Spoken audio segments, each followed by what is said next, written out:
politics. Yeah, I'm well past the tinfoil hat stage. I need a good helmet for the banging my head against the wall stage.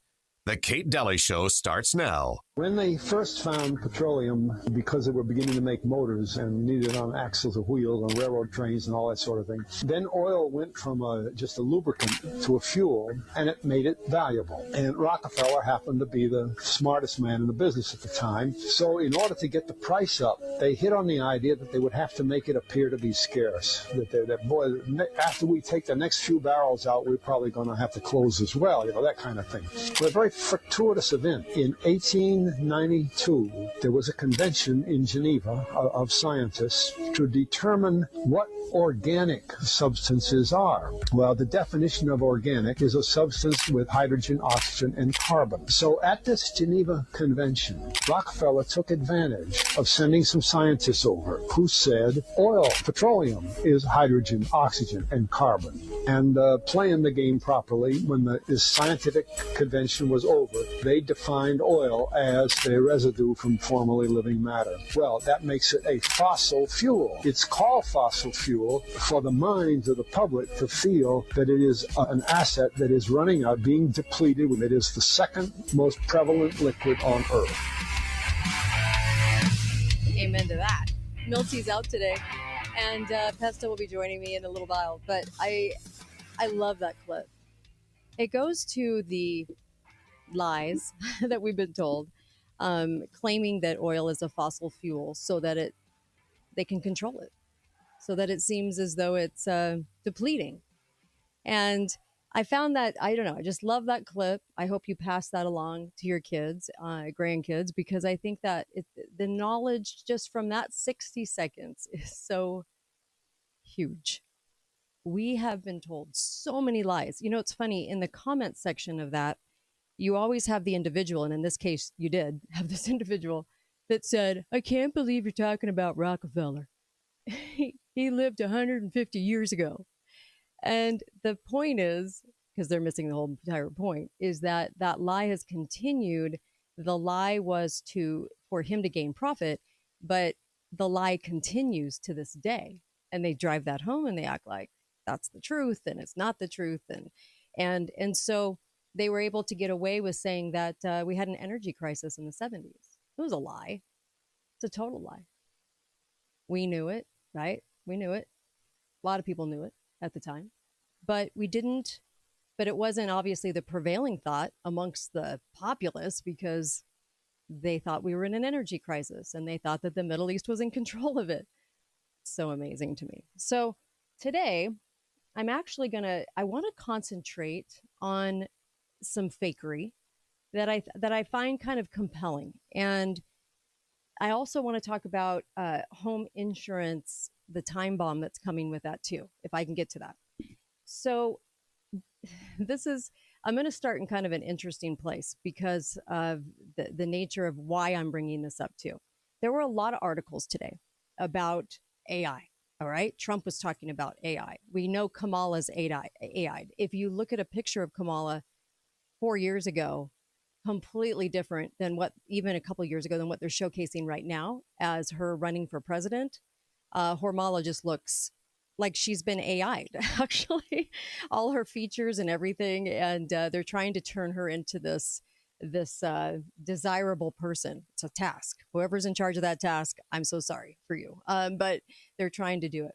There's a lot of AI going on. And honestly, we're being inundated with it. And I don't think we're going to realize it in time as a nation before we just can't do anything about it. But right now, we have the opportunity, especially with free speech, to actually talk about this and expose it for what it is. I don't know if you guys remember, a couple weeks back, the Taylor Swift thing came up, okay? And I said, that's fake. The whole thing about it was fake.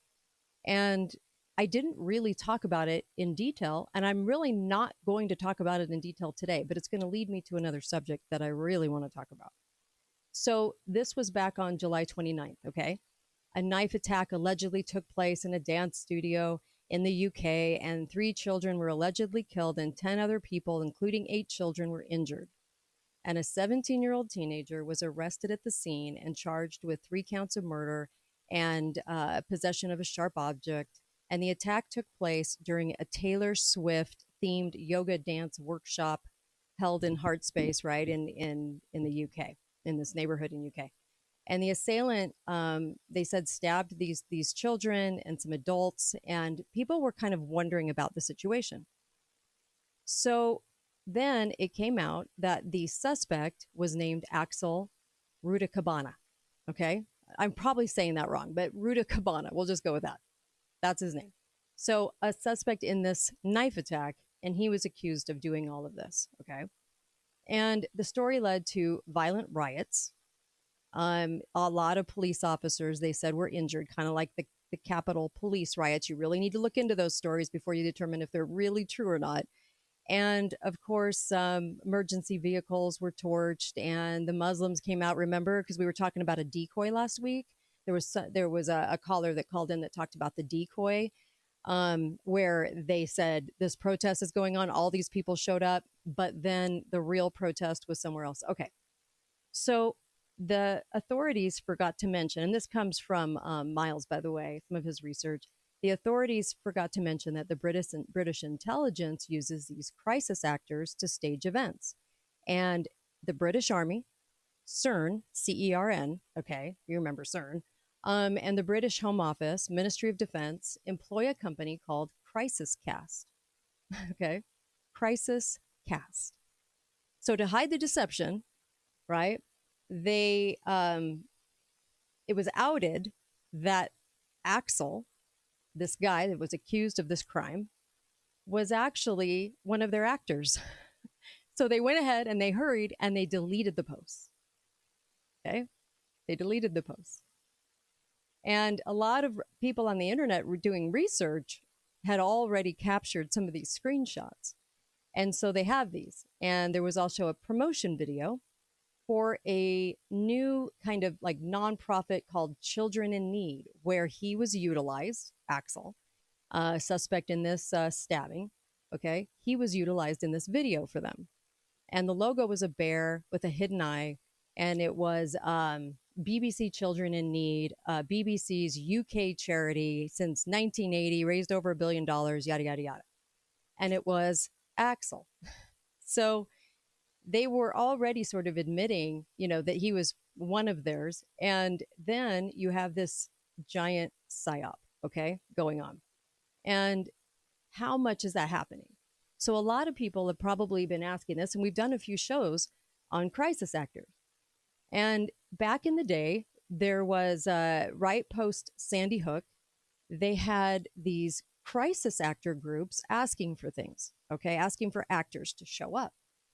Now, the interesting part of 2012, the year that Sandy Hook happened, they re-upped Smith-Mundt Act. And the Smith-Mundt Act was they could lie to us, the government, they could propagandize to us, they could do anything they wanted and never face any legal liability for doing so in this country.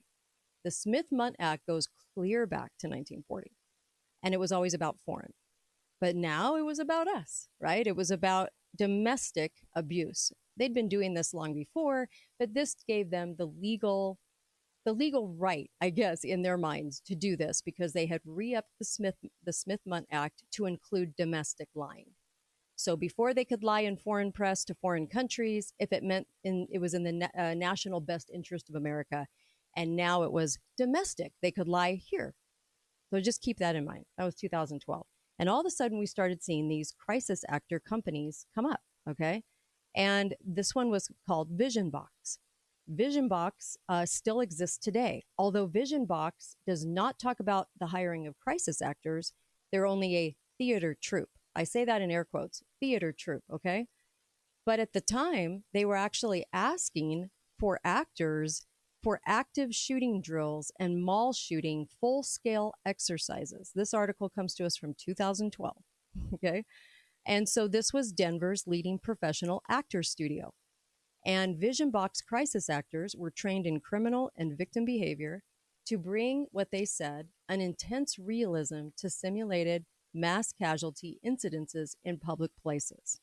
So they were going to use their Shakespeare-trained theater actors to stay in character through an exercise, and improvise scenes of extreme stress while strictly following official exercise scenarios. This comes to us right from their article.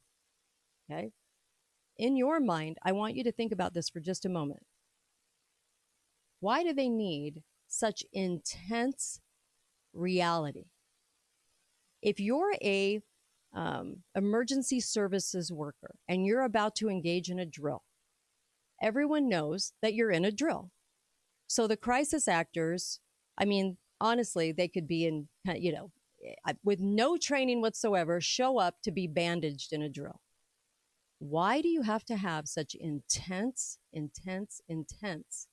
reality? Why do you have to have theater-trained actors to know script responses for questions? Why do they deal with the media so much? Why are people presented in the media as trained crisis actors? Why do they do the whole media, cameras in the face, all that whole thing? Why? Think about that for just a second. What is the need? Why do they have to go that far? So it was interesting because the people that still run Vision Box, like I said, now they just are a theater troupe. Nothing, well, they say they don't have anything to do with crisis actors. I actually think they do, but that's just Kate talking. But I really do think they do, because they also play the role of calling 911 or mall management or posting comments on social media websites. Now, this was 12 years ago. Okay, 12 years ago. You mean a crisis actor can appear like mall management? Why would you need to do that? If you're doing a shooting in a mall, why would you have to have that? Why couldn't you just have one of the other first responders play that part, right?